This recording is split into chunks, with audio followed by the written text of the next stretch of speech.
ishyari n'iribi bwoko bw'Imana byatumye Farawo umwami w'Egiputa yicisha abana b'abahungu.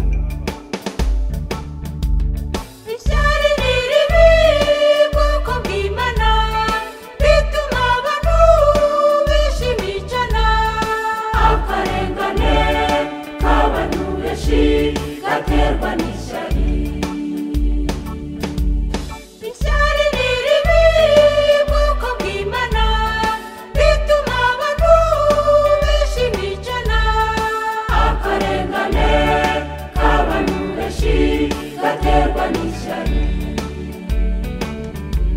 Farawo umwami w'Egiputa abanekwa b'Isirayeli bari kubyara bakagwira kandi bagakomera cyane ariko ategekwa n'ishyari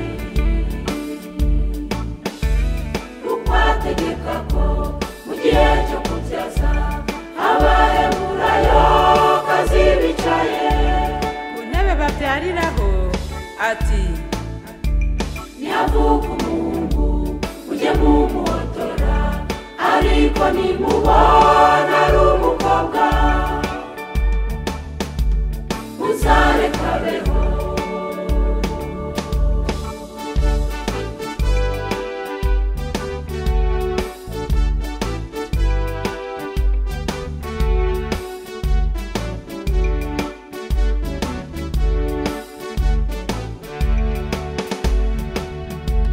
Ariko hari ababyaza abirisha ifura na puwa bahimana ntibakora ibyo umwami yabategetse bareka abahungu babaho.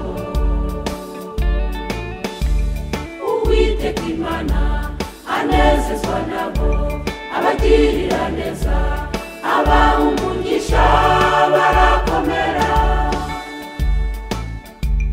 Umwami abonye ko akomeje kugwira ategeka ko umuhungu uzajya avuka ajugunywa mu ruzi.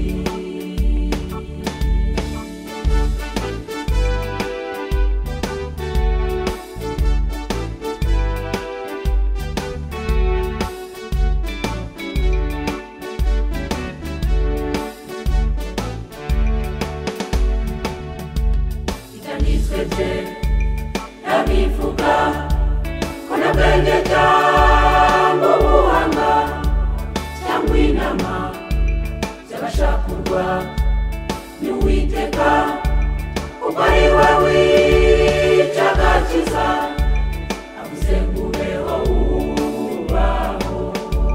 Nicyo cyatumye na Mose abaho. Abagira ishyari barushwa n'ubusa ahubwo icy'ingenzi nitumenye ko muri twe nta n'umwe uriho ku bwe. Tumenye ko Imana aribeshaho ninayikuraho ku bw'itorero twese twiyoroshye. Abagira ishyari barushwa n'ubusa ahubwo icy'ingenzi nitumenye ko